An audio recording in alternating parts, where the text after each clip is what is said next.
হাজারির বাবা,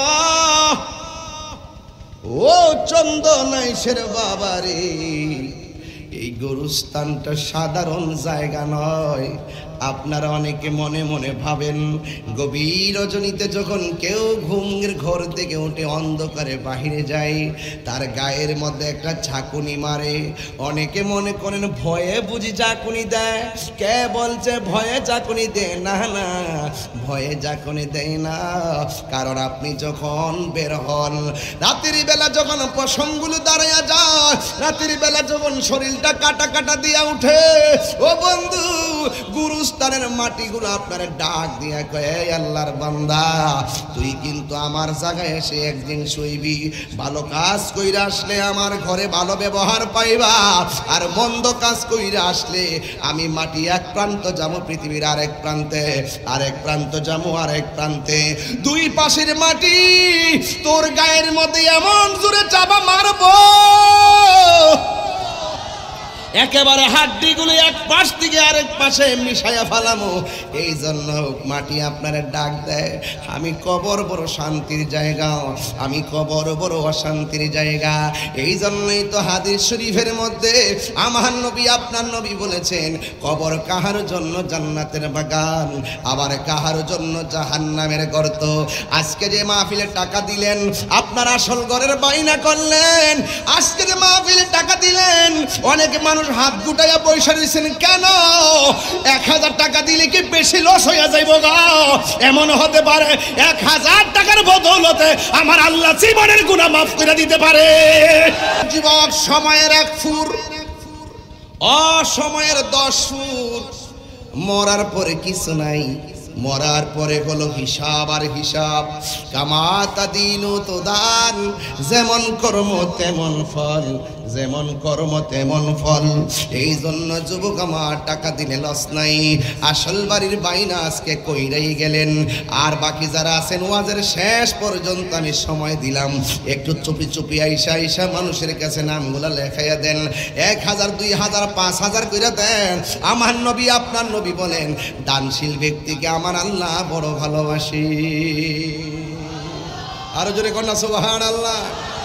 বন্ধু আবু বকর থাকে ইউএসএ, ওখান থেকে ফোন করে জানাইয়া দিছে, দোস্ত রে, গরুস্থানের জন্য 3 লক্ষ টাকা ঘোষণা কইরা দেয়। দেখছেন নি, বিদেশের খবর দেশে পাইয়া গেলাম, কিন্তু আমার বাড়ির পাশে কবর আছে, চাইলেই কবরের মানুষের খবর আমি নিতে পারবো না।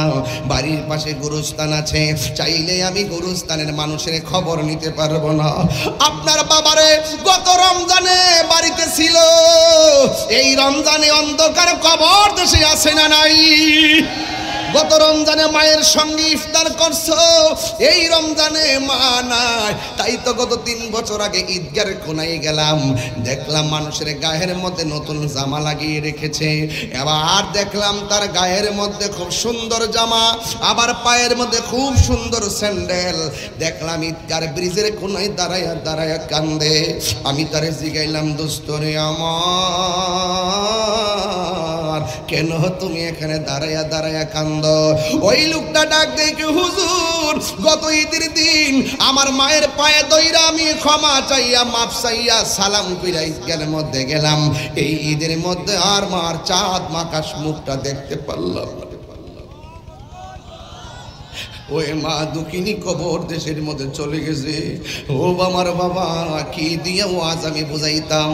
আমি প্রথম বেলায় বলছি, নিঃশ্বাসের কোনো বিশ্বাস নাই, যেতে হবে একটা ঘর, ওই ঘরের নাম হলো কবর। আপনারা জবান খুলে কোন, কবর কি আসল ঘর না নকল ঘর? এই আওয়াজে মানি না, জোরে বলো, 3 বার বলুন, বড় করে বলুন, আওয়াজ করে বলুন। আসল ঘরের বাইনার দরকার আছে না নাই? ওই ঘরের ভিতরে সুকেস থাকে, ঘরের ভিতরে খাট থাকে, ঘরের ভিতরে আলমারি থাকে, ঘরের ভিতরে কত কিছু থাকে, সোফা সেট থাকে, ডাইনিং থাকে। এরপরে ঘরটা সুন্দর দেখা যায়। আপনি যদি কবরের ঘরটা সুন্দর করতে চান, তাইলে আপনি টাকা পয়সা দিয়ে ইনভেস্ট করলে সেখানে লাভ হবে না। আপনি জায়গাটা ক্রয় করলেন, কিন্তু এটা ওয়াকফ করে দিয়ে দিবেন রে বাবা। ওই জায়গার ভিতরে যদি আপনি যান, ওই কবরের ভিতরে সম্পদের বাহাদুরি চলে না। তোমার মতো আমার চাইতে বড় বাহাদুর ছিল নমরুদ্দা। কবরে অবস্থা ভয়াবহ, ফেরাউন না কবরের অবস্থা ভয়াবহ। ওই কবরের মধ্যে গায়ের জোর চলে না, ওই কবর ভিতরে ক্ষমতার জোর চাই। কথা কোন ঠিক কিনা কোন? ওই কবরে যদি বাহাদুরি করতে চান, দুইটা কোয়ালিটি আপনাকে অর্জন করতে হবে। একটা হলো ঈমান, আরেকটা হলো নেক আমল। কথা বলেন না, ইল্লাল্লাযীনা আমানু ওয়া আমিলুস সালিহাতি ওয়া তাওয়াসাউ বিল হক ওয়া তাওয়াসাউ বিস সবর। দুইটা কোয়ালিটি আপনার অর্জন করা লাগবে। একটা হলো ঈমান। এখন প্রশ্ন হলো হুজুর ঈমানটা কি? এই ঈমানটা হলো ঈমানদাররা ওয়াকুলু কওলান সাদীদা। আল্লাহ বলে ঈমানদাররা সব সময় সত্য কথা বলবে। কিন্তু দেখা যায় আজকালের মানুষ নিজেদেরকে মুমিন দাবি করে, নিজেদেরকে মুসলমান দাবি করে, মুখের মধ্যে ইসলাম আছে, অন্তরের মধ্যে ইসলাম নাই। ঠিক কিনা বলো? অন্তরের মধ্যে ইসলাম আছে, আর সকালে কয় এক কথা, বিকালে কয় আর এক কথা। এদের নাম কি মুমিন না মুনাফিক? এই আওয়াজে মানি না, তিনবার কোন নাম কি? এই মুনাফিকদের সাথে সুন্নিদের সম্পর্ক সম্পর্ক সম্পর্ক সম্পর্ক করবেন কার সাথে? আমার আল্লাহ বলে দিয়েছেন, কুনু মাসাদিকিন। সম্পর্ক হবে সত্যবাদীদের সঙ্গে, আর সত্যবাদী হলো আল্লাহর ওলিগণ। কথা কম, আরো বড় করে বলুন। তাইলে সম্পর্ক আল্লাহর ওলিদের সঙ্গে হবে। চালাও সে পথে যে পথে তোমার প্রিয়জন গিয়েছেন চলি। ও আমার আম্মা গো, ও চন্দনাশের মা, ও 2000-এর পৌরসভার মা, ও চন্দনাশের মা, ও আমার চট্টগ্রামের মা, তুমি মনে করছো স্বামীর ঘরে শাড়ি পরে আইছো বলে তুমি নায়র হয়ে গেছো?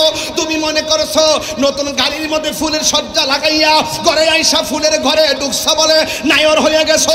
তুমি কি মনে করছো বাসর ঘরে ঢুকছো বলে নায়র হয়ে গেছো? তুমি কি বুঝো না, তুমি যেইভাবে নতুন জামা পরছো, মৃত্যুর সময় তোমার গায়ে একটা জামা থাকবে, যেই জামার মধ্যে কোনো সেলাই থাকবে না, যেই জামার মধ্যে কোনো পকেট থাকবে না। তোমার কাপড় হলো 5টা, পুরুষের কাপড় হলো 3টা। এই 3টা কাপড় লাগাইয়া খাটের মধ্যে শুইয়া জানাজার ময়দানে যাইয়া একটা ঘরের মধ্যে ঢুকবা। এই ঘরে ডানে মাটি, এই ঘরে বামে মাটি, এই ঘরে সামনে মাটি, এই ঘরে পিছনে মাটি। ওই কবরটা হইলে তোমার আসল নায়রের ঘর। ওই ঘরের জন্য কিছু করার দরকার আছে না নাই? আর জোরে কোন আছে না নাই? কবরের মধ্যে যখন আপনার নামায়া দিবে, ওই মুহূর্তে ফেরেশতা নামবে। নখ গোলা গোলা, পৃথিবীর এক প্রান্ত থেকে আরেক প্রান্ত যত বড়, এদের নখটা থাকবে এত বড় কোদালের মতন। এইভাবে কবর কইরা কইরা 2000-এর গুরুস্থানের ভিতরে ঢুকবে, চন্দনাইশের গুরুস্থানের ভিতরে ঢুকবি, ডুইকা ডুইকা সুন্দর করে। এবার কবরের ভিতরে যখন ঢুকবে, এক শ্রেণী মানুষ আছে, এরা কবরের মধ্যে বড় পেরেশানি হয়ে যাবে। এত আওয়াজ কোথায় থেকে আসতেছে, এত আওয়াজ কোথায় থেকে আসতেছে, এমন কেন গর্জন শোনা যাইতেছে? চোখগুলা থাকবে নীল বর্ণের, বড় বড় নখ বিশিষ্ট। এমন ভাবে কবরের মধ্যে ঢুকবে, ঢোকার পরে তারে সুন্দর করে বসাইব। এরপরে মানুষকে বলবে, তুই বলস না তোর রবকে? সে বলবে, আনা আদরিলা আদরি, আমি জানি না। বলবে, ওয়ামা দিনুকা, তোমার ধর্ম কি? সে বলবে, লা আদরি, আমি জানি না। এরপরে বলবে, ওয়ামা কুনতা তাকুলু ফি হাক্কি হাজার রাজুল, এই ব্যক্তিটাকে কই আমি তো চিনি না। ও বন্ধু, এরপর আল্লাহর ওই ফেরেশতারা একটা রাস্তা দেখাইয়া দিবে, দেখবে ফুলের বাগান দেখা যায়। তখন 3টা প্রশ্নের ব্যর্থ মানুষটা ফুলের বাগান দেখতে আনন্দ করবে। ওই মুহূর্তে ডাক দিয়া বলবে, মাশাআল্লাহ, কত সুন্দর বাগান। ফেরেশতারা বলবে, না না, তুমি যদি 3টা প্রশ্নের উত্তর দিতে পারতা, ওই বাগানটা তোমার জন্য লাজেম ছিল। তুমি 3টা প্রশ্নের উত্তর দিতে পারো নাই। বাস, কবরের ভিতরে শুরু হয়ে গেল অন্ধকার, জাহান্নামের আগুন আপনাকে গ্রাস করবে। ও আমার 2000-এর বাবা, কি ভাষায় ওয়াজ বুঝাইতাম। এই জন্য রাত্র যেমন আমার ওয়াজ হবে তেমন, বেশি লম্বা করব না, একটার ভিতরে ওয়াজ বুঝাইয়া চলে যাব। কিন্তু কথা একটাই, ওয়াজ শুধু শুনবেন না, ওয়াজ আজকে বাড়িতে নেওয়া লাগবে। কথা বলেন ঠিক কিনা? কোথায় নিতে হবে? বাড়িতে ওয়াজ নেওয়া লাগবে। আর যদি আপনি ইমানদার হতে পারেন তখন ওই মুহূর্তে ফেরেশতারা আপনার সামনে আসবে। বন্ধু বন্ধুর সঙ্গে যেমন করে কথা বলে, বন্ধু বন্ধুর সঙ্গে যেমন করে কোলাকুলি করে, বন্ধু বন্ধুর সঙ্গে যেমন করে হাতটা মিলাই, ওই মুহূর্তে ওইভাবে দুইটা ফেরেশতা কবরের মধ্যে নামবে। নাইমা ওই মুর্দারটার জিন্দা কইরা প্রথম সালাম দিবে। আমি প্রায় মাহফিলের মধ্যে বলতাম, যারে মাটিও খায় না জমেও সয় না, ওরা কারা? ওরা হলো প্রেমিক। মানুষের বডির মধ্যে গোশত আছে না নাই? গোশতের ভিতরে একটা গোশতের টুকরা আছে, ওই টুকরার নাম হলো কলব। ওই টুকরাটা সুস্থ থাকলে দেহটা সুস্থ থাকে, টুকরাটা অসুস্থ হয়ে গেলে দেহটা অসুস্থ হয়ে যায়। ওই টুকরার নাম হলো ওয়াহিয়াল কলব। ওই টুকরাটা হলো কলব। একটা গুনাহ করলে কালবে একটা দাগ পড়ে যায়, দুইটা গুনাহ করলে দুইটা কালো দাগ পড়ে যায়, তিনটা গুনাহ করলে তিনটা কালো দাগ পড়ে যায়। পৃথিবীর কোনো মেডিসিন দিয়ে দাগগুলো পরিষ্কার করা যায় না। এখন ঘরে যাওয়ার পরে আমার আপেল দিল, আমি আমারে মালটা দিল, আঙ্গুর ফল দিল। ভাই দিছে না? দিছে না? আঙ্গুর ফল দেয় নাই? কলা দিয়েছেন। এবার ফল খাইছি, গায়ের মধ্যে বল পাইছি। খাবার খাইলে গায়ের মধ্যে বল পায়। অল বডির গোশতের টুকরাগুলো সুস্থ করার জন্য কত মেডিসিন, অল বডির গোশতের টুকরাগুলোরে সুস্থ রাখার জন্য কত খাবার। অথচ এটার ভিতরে আরেকটা গোশতের টুকরা আছে, এটার খাবারের সন্ধান দিয়ে আপনি করলেন না। যে টুকরাটা সুস্থ থাকলে দেহের ভিতরে মাটির পচন ধরে না। সুবহানাল্লাহ রে। যেই টুকরাটা সুস্থ থাকলে কবরের মাটি আপনারে ছুঁইবে না। যেই টুকরাটা সুস্থ থাকলে আজরাইল আপনারে ধরবে না। রুহ নেওয়ার সময় কেমনে নিবে জানেননি? কয়েক গ্লাসের ভিতরে থেকে পানিটা ফালাইলাম, পানিটা ফেলে দিলাম। এই যে আমি একটা টুকরির ভিতরে পানিটা নিলাম, পানিটা নেওয়ার পরে পানিটা ফালাইলাম, এরপরে দেখেন আর একটা ফুটা দেখেন পড়লো শেষ বেলায়। কয় অল বডির ভিতরে জ্বালা জ্বালা জ্বালা, কই রুহটা নেওয়ার সময় জ্বালা বন্ধ হয়ে যাবে। লাস্টের পানিটা যেমন করে পড়ছে ঠিক এমন ভাবে ঠুস কইরা রুহটা বের হয়ে যাবে। মায়ের স্তন থেকে সন্তান দুধ পান কইরা যেমনে ঘুমায়া যায়, ইমানদারে মোহন ভাবে ঘুমায়া যাবে। বড় বড় করে বলেন না সুবহানাল্লাহ। তাহলে এমন ভাবে ঘুম আমরা চাই কি চাই না? আর জোরে বলেন না বাজান, চাই কি চাই না? এ বন্ধু, যখন আপনার গোশতের টুকরাটা সুস্থ থাকবে, অল বডিতে মাটিতে পচন ধরবে না। কবরে যাওয়ার পরে এখন এমন তত্ত্ব পাওয়া যায়, নদীর পাড়ে বাড়ি থাকে কিছু কিছু পাগলরা, ওই মরুভূমির বালুর মধ্যে তারা জোহরের নামাজ আদায় করত। গভীর রজনীতে বিলের পানি দিয়ে উযু কইরা তাহাজ্জুদের নামাজ পড়ত। যখন বন্যার পানিতে বাড়িটা ভাঙে গেছে, জিগাইলাম চোরের বাড়ির বয়স কত? কই 150 বছর। কই 150 বছর পরে বাড়িটা ভেঙে গেছে। ভাঙার পরে দেখা যায় এখানে এমন কবর আছে 150 বছর পরেও ওই কবরের লাশের মধ্যে পচন ধরে নাই। আল্লাহু আকবার কর, আল্লাহু আকবার।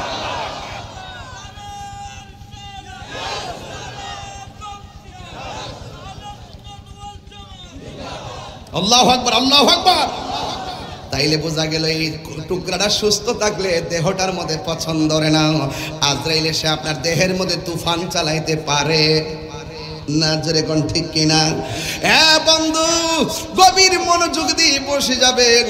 আবার একটা কথা হলো, আমার নবী আপনার নবী বলেন, দেহের গোশতের যেমন খাদ্য খাইলে সবল হয়, কলবেরও একটা খাদ্য আছে। ওই খাদ্যটা খাবার না, ওই খাদ্যটা হলো গিজাউল কলবে জিক্রুল্লাহ। এই খাদ্যটা হলো একমাত্র আল্লাহ রাব্বুল আলামিনের জিকির। এই জিকির করলেও তো অনেকে ফতোয়া দেয়, কথা কোন ঠিক কিনা? এই জিকির করলে অনেকে আমরা ফতোয়া লাগায়, যে তাহিরিরা গান গায় এই করে সেই করে কত কিছু বলে, ঠিক কিনা? আরে বেটা, তোরা তো সাধু বেশে তাফসীরের নামে অপব্যাখ্যা করস। আরে তোরা তো এই ওয়াজের মাঠটারে বানাইছ দুনিয়ার মাঠ, লুবের মাঠ, কথা কোন ঠিক না বেঠি? আমরা এই মাঠ আমরা বানাইছি না। এই দেশে যখন আল্লাহর নাম নেওয়ার মতো কেউ ছিল না, এই শুনেন, লম্বা একটা কায়দা ছিল, কায়দা। এই কায়দার পৃষ্ঠাটা ছিল উপরটা লাল, উপরে লেখা ছিল কাওয়াইদে বাগদাদি। কি মুরব্বীরা কিছে? কওয়াইদে লেখা ছিল কিনা? দেশ হলো বাংলাদেশ, কায়দার নাম বাগদাদি। কারণটা কি? ওই আল্লাহর ওলিরা মক্কা থেকে মদিনা হইয়া বাগদাদ হইয়া এই দেশে কাফেলা নিয়ে আইছে, আইসা তারা আরবি লেখছে, এই জন্য এটার নাম বাগদাদি। কথা বুঝতে পারছেন? এখন এই বাগদাদি বাদ দিয়া এটার সাথে একটা ইতিহাস লুকাইতে এটা বাদ দিয়া লাগাইছে নুরানি। আসিল লম্বা বানাইছে বাইটটা। কথা কোন ঠিক না বেঠিক? এটার ভিতর থেকে অনেক কিছু বাদ দিয়া দিছে, ঠিক কিনা বলেন? এই জন্য আমার যুবক ভাইরা, এই দেশে ইসলাম আনছেন আল্লাহর ওলিগণ। কথা বলেন না কেন? ইসলাম আনছে কে? আল্লাহর ওলিগণ। ওলি আল্লাহর সাথে সম্পর্ক রাখলে কবরে যাওয়ার পরে শান্তি পাবেন। ওলি আল্লাহর সঙ্গে গাদ্দারি করলে কবরে যাওয়ার পর আল্লাহ আপনাকে শাস্তি দিবেন। আমরা ওলি আল্লাহর সঙ্গে মহব্বত চাই কি চাই না? আরো জোরে চাই কি চাই না? ওলি আল্লাহর সঙ্গে দুশ্মনী রাখলে বিপদ আসবে। করোনা যখন আইছিল, করোনা যখন আইছিল, বসেন বসতে জায়গা দেন। করোনা যখন আইছিল, বাড়ি বাড়ি রাস্তা রাস্তা বাঁশ দিয়ে ব্যারিকেড দিছে। আমার বাড়িতে আইস না, এই বাড়ির মানুষজন এই বাড়িতে না যায়, জায়গা জায়গা ব্যারিকেড। ইংলিশ একটা নাম দিছিল লকডাউন। কি দিছিল? লকডাউন। এক মুরব্বীর জিগা ইসলাম মুরব্বী বয়স কত? প্রায় 90 বছরের ভিতরে আপনি করোনার মতো এমন রোগ দেখছেননি? বাপরে বাপ, জীবনও দেখছি না। দেখেন, জীবনও এই রোগ দেখে নাই। লকডাউন। যদি বেশি বাড়েন ওলি আল্লাহর বিরুদ্ধে, যদি আর বেশি বাড়েন, তাহলে এমন রোগ দিব যে এটার সুস্থতা থাকার আলামত হইল লকডাউন না লগ আউট। এতদিন তো ঘরে আসলেন, পরে বাইরে করে দিব যে বাইরে থাক, ঘরে গেলে রুমটা ধরবো। বাইরে বাইরে থাক, বাইরে বাইরে ঘুর। আল্লাহর কাছে কোনো কিছু অভাব নাই। ইন্না বাতশা রাব্বিকা লাশাদীদ। কত কিছু যা আছে। এই খবরদার, সীমা লঙ্ঘন করবেন না। ওয়ালা তাআওয়ানু আলাল ইসমি ওয়াল উদওয়ান। সীমা লঙ্ঘন করা যাবে না। যারা সীমা লঙ্ঘন করে তাদেরকে সাপোর্ট দেওয়া যাবে না। কথা বলেন ঠিক কিনা? ওই কবরের ভিতরে আযাব কি সত্য না মিথ্যা? আরো বড় করে বলেন, সত্য না মিথ্যা? আল্লাহর হাবিব কবরের আযাব দেখার ক্ষমতা আছে না নাই? আল্লাহ বলছেন, ওয়ামা ইয়াস্তাবিল আহইয়াউ ওয়ালাল আমওয়াত। মাটির উপরে যারা চলাফেরা করে তারা আর মাটির নিচে যারা এতিম হয়ে পড়ে আছে তারা এক সমান নয়। যারা উপরে চলাফেরা করে তারা আর মাটির নিচে যারা আছেন তারা এক নয়। মাটির উপরে যারা আছেন তাদের ঘরে আগুন লাগলে বলবে বাঁচাও বাঁচাও। আর এই জোহাজারিতে কবরস্থানে যারা পড়ে আছে তাদের কবরে জাহান্নামের আগুন জ্বলতেছে, তারা বলতেছে বাঁচাও বাঁচাও, কিন্তু আমাদের দুনিয়ার কেউ তাদের আওয়াজের তাদের কান্নার আওয়াজ শুনিও না, এবং তাদের কবরের আযাবকে লাঘব করার কোনো ক্ষমতাও রাখি না। কথা বলেন ঠিক না বেঠিক? তাইলে এই জন্য যেই ঘরের মধ্যে চলে গেলে দুনিয়ার কেউ আর আমাদেরকে সহযোগিতা করতে পারবে না, এই ঘরে যাওয়ার আগে আপনার কিছু কাজ আছে। সেই কাজ হলো 1 নম্বর ঈমান, আপনাকে ঠিক করতে হবে। 2 নম্বর হলো আমল ঠিক করতে হবে। নবীর সাহাবী হযরতে উসমান যুন্নুরাইন সব জায়গায় গেলে আনন্দিত ছিলেন, কিন্তু একটা জায়গায় গেলে চোখের পানি ফেলে কান্না করতেন। সেই জায়গাটা হলো কবর। ওনাকে জিজ্ঞেস করা হলো, হে উসমান, সব জায়গায় গেলে আপনি সব জায়গায় গেলে আপনি আনন্দিত থাকেন। কিরে বাবা, তোরা কিসে এরা মরতো না, সার্টিফিকেট লইছে, সার্টিফিকেট। বাবা রে বাবা, চন্দন কি প্রতিদিন মাহফিল হবে? এই জায়গায় কি কালকে মাহফিল হবে? হ্যাঁ, এ বেটারা ফোন দিছে যাইতেছে। মোবাইল বন্ধ করো বেটা, বাড়িতে ফোন দিয়ে বলে দাও তুমি খেয়ে ঘুমিয়ে থাকো, আমি আসতেছি। ঠিক কি না? বসো। লড়া যাবে দন্তা নোয়াকার? লড়া যাবে না। তুমি জীবন, তুমি মরণ,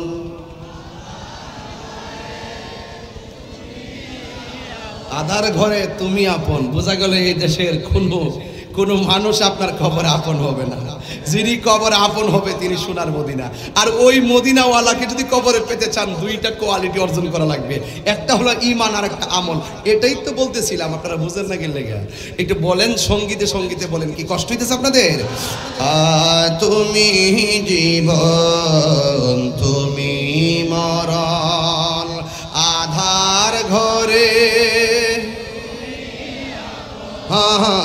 তুমি জীবন তুমি মরণ আধার ঘরে, তুমি মুদের পাড়ের তরি, তুমি তুমি নিদানে তোরানে ওয়ালা ইয়া রাসূলুল্লাহ। মাশাআল্লাহ, আমার যুবক ভাইরা সবাই বলেন ইয়া রাসূলুল্লাহ ইয়া রাসূলুল্লাহ, তুমি মোদের আশার আলো, তাই তো তোমায় মাশাআল্লাহ তুমি মোদের আশার, তাই তো তোমায় হৃদয় নামের ফুল হাত করে নেকু, হৃদয় নামের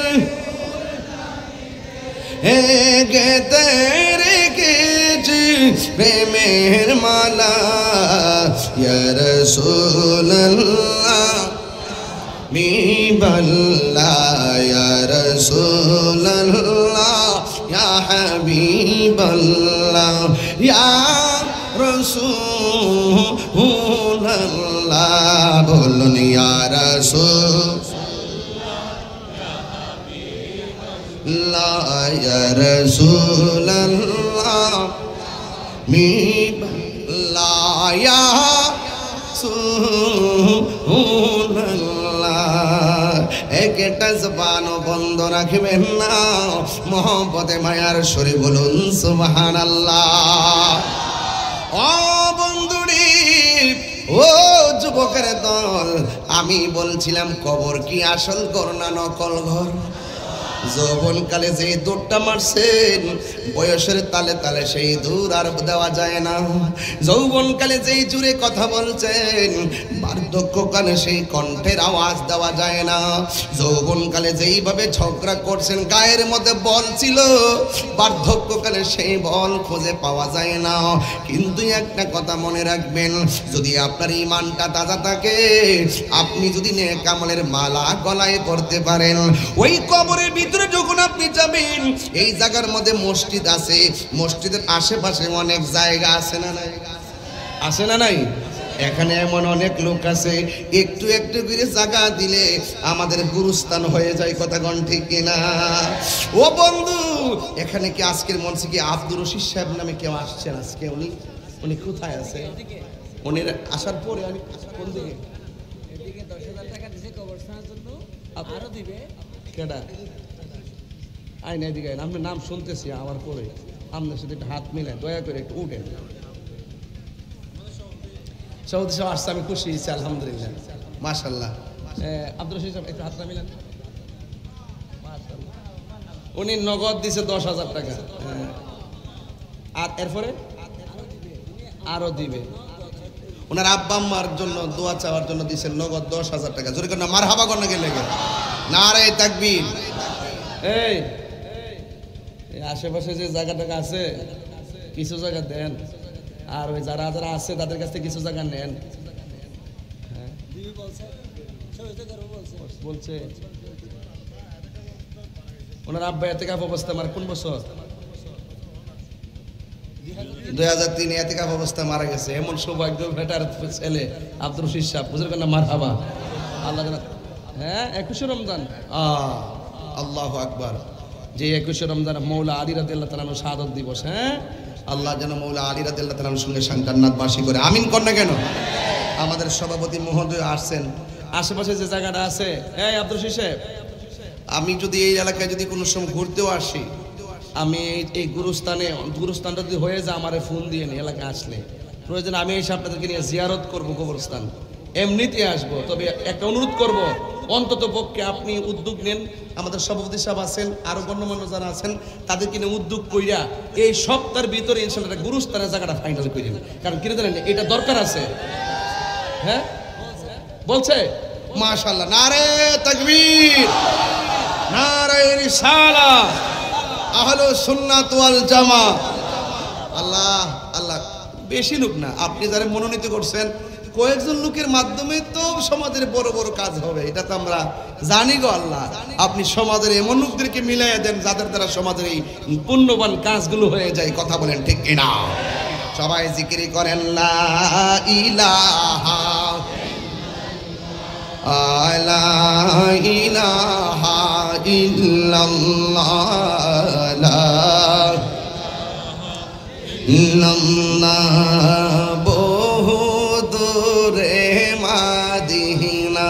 আমরা কেমনে যাব জানি না, বলুন বহু মদিনা আমরা কেমনে যাব জানি না। ও দয়া করু দয়াল আল্লাহ, দয়া পুরা মনের বাসনা লা ইলাহা। বাবা বাবা রে, কখন যে কোন কাজ হয় বলা যায় না। ওয়াদের মাঝখান্দা বিরতি সুলভ আব্দুর রশিদ সাহেবের দানটা নিয়ে গুরুস্থানের জায়গার প্রস্তাব করছিলাম। শুধুমাত্র লা ইলাহা ইল্লাল্লাহ নফিস পাতের জিকিরে টান দিছি, সাথে সাথে 2 শতক জায়গা হিসাব হচ্ছে। একটা স্লোগান দেন না, কি স্লোগান দেন না কেউ না আপনারা?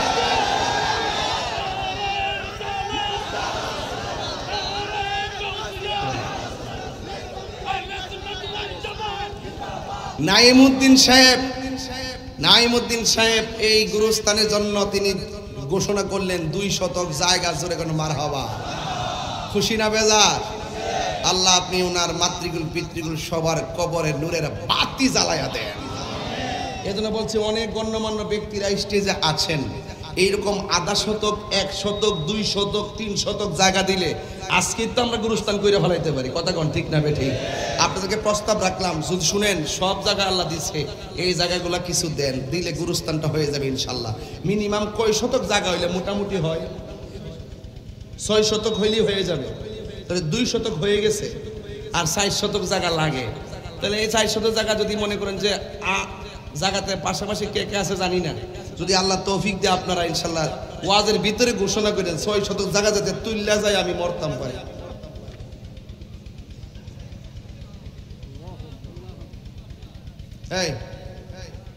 এই বাবা, আপনি চলে যাবেন, গেলে কিছু দিয়া যান, একবারে খালি খালি যান। আমাদের সভাপতি সাহেব যে আমাদের এম.এ. জাফর সাহেব, উনি তো টাকা দিয়েছিল না, প্রথম ঘোষণা করছিলাম না 1 লক্ষ টাকার। যাক আলহামদুলিল্লাহ, আমিও খুব দেখার ইচ্ছা ছিল। আলহামদুলিল্লাহ, আল্লাহ ওনার নেক হায়াত দান করুক, আমিন কর। আল্লাহ ওনার মাতৃকুল পিতৃকুল সবার মাথায় জান্নাতের টুপি পরায় দোক, আমিন কর। যাক, এই সমস্ত হাস্তি লোকদের মাধ্যমে আমাদের সমাজের বহুত কাজ হবে ইনশাল্লাহ। তো যাই হোক, এখানে একটা যে বসে ইসলামী কি চলে গেছে না? ওই যে আছে আছে, তোমার আমি চেক দিয়ে রাখছি, যাইলে কিছু দিয়া যাইবা। কারণ তাহির হুজুর কি মাহফিলে প্রতিদিন আসার সুযোগ আছে? এই রমজান মাসে কোথায় খাওয়ান, কোথায় ঘুম, কোনো অবস্থা ভয়াবহ। এরপরে যে কথা বলতেছি, আমি কি সমাজের বাইরে, শরীয়তের বাইরে, দলিলের বাইরে কোনো কথা বলতেছি? তবে আজকের মাহফিলের মূল উদ্দেশ্য হলো গুরুস্থানটা আর মসজিদটা। এই জন্য আমি একটু বেশি বেশি জোর দিতেছি। এই দুইটা যদি হয়ে যায়, মাহফিল সারা বছরই করা যাবে। কথা বলেন ঠিক নেই? আল্লাহ যেন কবুল করে, আমিন কর। নামাজি রোজা সাইর না, তোমার মা বাবার খেদমত ভুইল না। বলুন নামাজ রোজা সাইর না, তোমার মা বাবার খেদমত ভুইল না। আমার নবীর দুরুদ সাইর না, বাইরে নবীর আমার নূর নবীকে ভুইল না লা ইলাহা লা জরে লা ইলাহা লা ইলাহা ইল্লাল্লাহু মুহাম্মাদুর রাসূলুল্লাহ সাল্লাল্লাহু আলাইহি ওয়াসাল্লাম।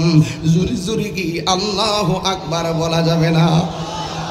এ বন্ধু, ১৫০০ বছর আগে যে ঘরের মধ্যে শুয়ে আছে, এখনো মানুষ এই ঘরের মধ্যে পড়ে আছে। এদের হাড্ডিরও চিহ্ন নাই, কবরেরও চিহ্ন নাই। আপনারা মনে করতেছেন আমি তাহিরি হুজুরের নাম বুঝে আজীবন থাকবে না। রে না, ৩০০ বছর পার হতে না হতেই আমার নাম বিলুপ্ত হয়ে যাবে, কবরের চিহ্নটা পর্যন্ত থাকবে না। এই জন্য যুবক, ওই ঘরের মধ্যে যদি ঈমান নিয়ে যাইতে পারেন, আমল নিয়ে যাইতে পারেন, আপনি যখন কবরের মধ্যে শুয়ে যাবেন, আপনি দেখবেন ৩টা প্রশ্নের উত্তর দেওয়ার পর আমার আল্লাহ পাক ডাক দিয়ে বলবে, ও ফেরেশতারা, আমার বান্দা কেমনে মাটির বিছানায় থাকবে রে? জান্নাতের মধ্যে যা, জান্নাতের মধ্যে যাইয়া জান্নাতের গালিচা নিয়া আমার প্রেমিকের গায়ের নিচে বিছায়া দেয়, যেন কিয়ামত পর্যন্ত ঘুমায়া যাইতে পারি। এমন ভাবে ইমানদার ঘুমায়া যাবে। আমি বলছিলাম ঈমান বড় সম্পদ রে বাবা, নেক আমল বড় সম্পদ। একের পাশে শূন্য দিলে 10 হয়, এক ছাড়া শূন্য দিলে শূন্য রয়। কথা কন ঠিক কিনা? এক হইল ঈমান, শূন্য হইল আমল। এই জন্য ঈমান ছাড়া আমলের কোনো দাম নাই। একের পাশে শূন্য দিলে 10 হয়, এর পাশে আরেকটা শূন্য দিলে 100 হয়। এক না দিয়ে 100 শূন্য দিলে কাজ হবে না। ঈমান ছাড়া আমলের কোনো দাম হবে না।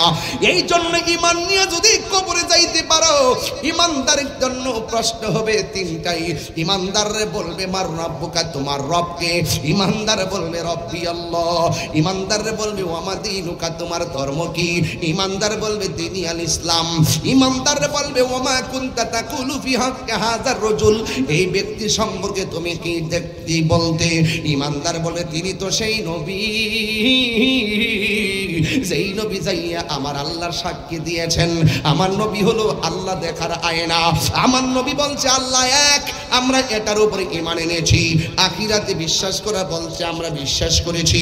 তিনি হলো আমার দয়াল নবী, মায়ার নবী। যেই মাত্র 3টা প্রশ্নের উত্তর দিয়া দিব গো, ফেরেশতারা বলবে সামনে তাকাও। সামনে তাকায়া দেখবে জাহান্নামের আগুন দাউ দাউ করে জ্বলতেছে। ঈমানদার বলবে আমরা প্রশ্নের উত্তর দিলাম, এমন আগুন কেন দেখা যায়? ফেরেশতারা বলবে এই প্রশ্নের উত্তর যদি দিতে না পারতেন, এই জাহান্নামের আগুনটা প্রস্তুত করা ছিল। আজকে উত্তর দেওয়ার কারণে তাকায়া দেখে এত সুন্দর বাগান, একেবারে সুন্দর বাগান। এবারে জান্নাতের একটা গালিচা বিছাইয়া দিবে।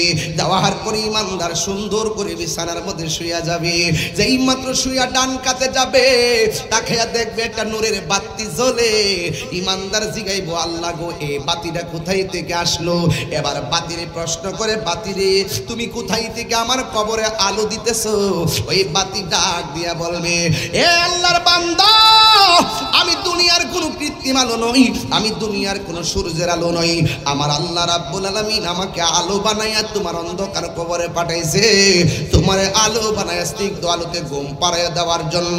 আমারে তুমি চিনো না, আমি হইলাম তোমার দুনিয়ার নেক আমল। এই জন্য জীবন নেক আমল, নামাজ, নেক আমল রোজা, নেক আমল হজ, নেক আমল যাকাত, নেক আমল মাহফিল, নেক আমল দুরুদ, নেক আমল জিকির, নেক আমল দান। আজরে কোন আল্লাহু আকবার। এই নেক আমলগুলো কবরের ভিতরে আলো দিবে। আর ওই দিকটা যখন ডান কাত থেকে বাম কাতে যাবে, তাকায়া দেখবে আরেকটা আলো দিতেছে। এবার জিগাইবো তুমি কেডা গো? কই আমারে তুমি চিনো না। ও আমার 2000-এর বন্ধু, ও আমার হাসন দন্ডির বাবা, আপনাদের এলাকায় আমি এসেছি বলে দিয়ে যায়। ওই আলোটারে যখন বলবে তুমি কে গো, সে বলবে আমার আমারে তুমি চিনো না, আমি দুনিয়ার অন্য কেউ না, আমি হইলাম তোমার দুনিয়ার কোরআন তেলাওয়াত। আল্লাহ আমারে পাঠাইছে এই তেলাওয়াত গুলোকে আলো বানায়া পাঠাইছে তোমার কবরের ভিতরে আলো দেওয়ার জন্য। ও আমার হাসন দন্ডির বন্ধু, ও আমার 2000-এর বাবা, ও আমার চন্দনেশের মা, রমজানে বেশি বেশি করে কোরআন তেলাওয়াত করবেন। রমজান মাসে যারা বেশি বেশি কোরআন তেলাওয়াত করবে এই কোরআনটা জাহান্নামের দরজায় দাঁড়ায়া যাইব। আপনাকে যদি জাহান্নামের দিকে নিয়ে যাওয়া হয় এই কোরআনটা এমন ভাবে দাঁড়ায়া যাইব, দাঁড়ায়া বলবে আল্লাহ বান্দাটারে কোথায় নাও। আল্লাহর ফেরেশতারা বলবে আমল বেদে জাহান্নামী হয়েছে। কোরআন ডাক দিয়া বলবে দাঁড়াও, আল্লাহর সঙ্গে কথা আছে। ওই কোরআনটা আমার আল্লাহরে ডাক দিয়া বলবে আল্লাহ তুমি যে বান্দাটারে জাহান্নামী দিতেছ এই বান্দাটা রাতের বেলা ঘুমাই না ঘুমায়া আমি কোরআনটা তেলাওয়াত করছিল। ও আল্লাহ তোমার কাছে আমি কোরআন সুপারিশ করতেছি এই বান্দাটা যে কোরআন তেলাওয়াত করছে এই উসিলাই তুমি তার জান্নাত দিয়া দাও। এবার আমার নবী আপনার নবী বলেন এই কোরআন যখন রমজান মাসের তেলাওয়াতকারীর জন্য যখন সুপারিশ করবে ওই কোরআনের সুপারিশে আমার আল্লাহ তেলাওয়াতকারীকে জাহান্নাম থেকে ঘুরাইয়া জান্নাতে যাওয়ার রাস্তা দেখিয়ে দিবে। এই আওয়াজে মানি না, জোরে জোরে কি আল্লাহু আকবার বলা যাবে না? তাহলে এই কোরআন শরীফ তেলাওয়াত করলে লাভ আছে না নাই? এই কোরআন শুধু কবরে আলো দিবে না, এই কোরআন হাসরের ময়দানে দাঁড়ায়া যাবে রে বাবা। এখন প্রশ্ন হলো তাহিরি হুজুর আমার বয়স হয়ে গেছে, আমি তো জীবনে কোনোদিন কোরআন পড়ি নাই, মাখরাজ বুঝি না, সূরা 2টা 3টাও পারি না, ইমামের সঙ্গে আল্লাহু আকবার কইয়া কইয়া নামাজ পড়ি, ভালো করে সূরা ফাতিহা পড়তে পারি না, এখন আমি কি করব? আমি জিজ্ঞাসা আব্বা কয়টা সূরা পারেন? কই 10টা সূরা পারি। সূরা ইখলাস পারেননি? কই হ পারি। তাইলে দেখেন আমার নবী কেমন নবী, উম্মতের জন্য কত কিভাবে ফয়সালা কইরা কইরা আনছে। কোন দিন আনছে জানেননি? ওই রাতটার নাম হলো মেরাজের রাত। ওই রাতে কত কিছু যে উম্মতের জন্য এনেছি আমার নবী আপনার নবী বলেন যারা একবার সূরা ইখলাস পড়বে, এই যারা কোরআন শরীফ পারেন না তাদেরকে সংবাদ দিচ্ছি, যারা কোরআন শরীফ পড়তে পারেন না গো আম্মা, ও হাসান দন্ডির মা এবার একটু মনোযোগ দিয়ে বৈশা যান গো আম্মা। রঙের গোড়া আর কত দৌড়াইবেন, আর কত গলাবাজি করবেন, আর কত বেপরদায় চলবেন? ও মা দায়ুস কোনদিন জান্নাতে যাবে না। দায়ুসের পাগুলা গাছের মধ্যে বাইন্দা মাথার চুলগুলো নিচে ঝুলাইয়া রাখা হবে। দায়ুসের মাথার চুলগুলো গাছে বাইন্দা পাগুলো নিচে ঝুলাইয়া রাখবে। ও আমার মা ঈদের দিন তুমি দৌড়াইয়া দৌড়াইয়া মার্কেটে যাওয়ার চেষ্টা কইরো না, দয়া কইরা স্বামীর দায়িত্ব দিয়ে দিবা। 10 টাকার জিনিস যদি আমার আইনা দেন এটাই আমার 10 লাখ টাকা, 200 টাকার শাড়ি যদি আইনা দেন এটাই আমার জন্য 2 লক্ষ টাকা। ও মা প্রতিযোগিতা কইরা ঈদের দিন শাড়ি কাপড় কিনতে মার্কেটে ভিড় জমায়ও না। স্বামীর 10টা টাকা বাঁচলে তোমারই লাভ হবে, স্বামীর 10টা টাকা বাঁচলে তোমার সন্তানের লাভ হবে। এই জন্য অপচয় কইরো না গো মা। ও মা ও মা পায়ে দিরা বলি অনুরোধ দিনে বইলা দিয়া যায় খবরদার খবরদার, তোমার মতো অনেক মা হঠাৎ করে স্ট্রোক করে মারা গেছে, তোমার মতো অনেক মা রাস্তাতে অ্যাক্সিডেন্ট হয়ে মারা গেছে। এমন কোনো দিন নাই মানুষগুলো অ্যাক্সিডেন্ট করে মরতে দেখা যায় নাই। প্রতিদিন দেখছি শুধু লাশ আর লাশ, লাশ আর লাশ। কার কোন দিন মরণ হবে কেউ আমরা বলতে পারি না। এই জন্য আমার আম্মা খবরদার খবরদার দায়ুসের মতো চলাফেরা করবেন না, বেপরদায় চলাফেরা করবেন না। আপনি মা যদি সঠিক হয়ে যান আপনার পেটের জঠর থেকে, আপনার জঠর থেকে যেই সন্তানটা দুনিয়ার মধ্যে আসবে এই সন্তানটা আল্লাহর ওলি হয়ে যাবে। জুরি জুরি কি আল্লাহু আকবার বলা যাবে না? ও মা ও মা দায়ুসের মতো চইলেন না গো মা, পোশাকের স্বাধীনতায় মাঠে আন্দোলন করবেন না। নামাজ যেমন ফরজ, পর্দাও তেমন ফরজ। আপনার সন্তানটারে মানুষ গড়ার কারিগর কিন্তু আপনি বলতেছেন আপনার পোলারে মোবাইল না দিলে ভাত খায় না, এটা আপনার ব্যর্থতা। দরকার হয় 2 ঘন্টা পরে ভাত খাইব, ক্ষুধা লাগলে এমনিই খাবে। এইগুলো দিয়ে দিয়ে সন্তানের ভবিষ্যৎ নষ্ট করবেন না, চোখের পাওয়ার নষ্ট করবেন না। এ মা, সকালবেলা ঘুম থেকে উইটা ফজরের নামাজ পড়া সন্তানের মাথার মধ্যে হাত বুলাইয়া বুলাইয়া বলবেন, আব্বা মক্তবে যাও, কোরআন পড়তে যাও। এই কোরআনের পড়তে মক্তবের মধ্যে পাঠাবেন। এ মা, সন্তান কিছু করার নাই, আপনার কাছে অনেক দায়িত্ব আছে। এই জন্য খবরদার, আমার নবী আপনার নবী বলেন, যারা একবার সূরা ইখলাস পড়বে তার আমলনামায় 10 পারা কোরআন খতমের সওয়াব দেওয়া হবে। 2 বার যারা সূরা ইখলাস পড়বে আমার আল্লাহ তার আমলনামায় 20 পারা কোরআন খতমের সওয়াব দেওয়া হবে। 3 বার যারা পড়বে আমার আল্লাহ রাব্বুল আলামিন পুরা গোটা কোরআন শরীফ তেলাওয়াতের সওয়াব আমার আল্লাহ দিয়ে দিবে। সবাই আমার সাথে সূরাটা পড়েন না, অসুবিধা হইব নি। কুল হুয়াল্লাহু আহাদ আল্লাহুস সামাদ লাম ইয়ালিদ ওয়া লাম ইউলাদ ওয়া লাম ইয়াকুল লাহু কুফুয়ান আহাদ। সবাই আবার পড়েন, 3 বার পড়েন। কুল হুয়াল্লাহু لم يلد ولم يولد ولم يكن له كفوا أحد। সবাই আবার পড়েন, قل هو الله أحد الله الصمد لم يلد ولم يولد ولم يكن له كفوا أحد। এই কোরআন আমরা পড়তে চাই কি চাই না? ও বন্ধু, এই কবরে যাওয়ার পরে কোরআন আপনারে আলো দিব, আলো। জোরে জোরে কন্যা সুবহানাল্লাহ। 1 দিন না 2 দিন না, না জানি কত বছর কবরে পয়রা থাকুন লাগে রে। জাহান্নামের আগুনে জ্বললে কেমনে থাকিব গো নবী?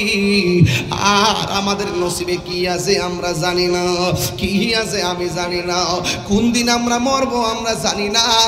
এই জন্য আমি প্রায় মাহফিলে বলি, আমার মরণের কত দিন বাকি আমি জানিলাম না গো আল্লাহ, মরণের কত দিন বাকি আমার মরণের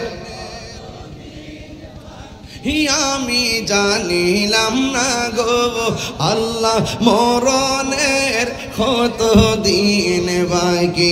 আর আজরাইল আসিয়া যখন হস্তে দিবা দড়ি, আজরাইল আসিয়া যখন হস্তে দিবা দড়ি, তখন আমার মনা ভাই করবা লুকালুকি আমি জানিলাম না গো আল্লাহ, মরণের কত দিন বাকি।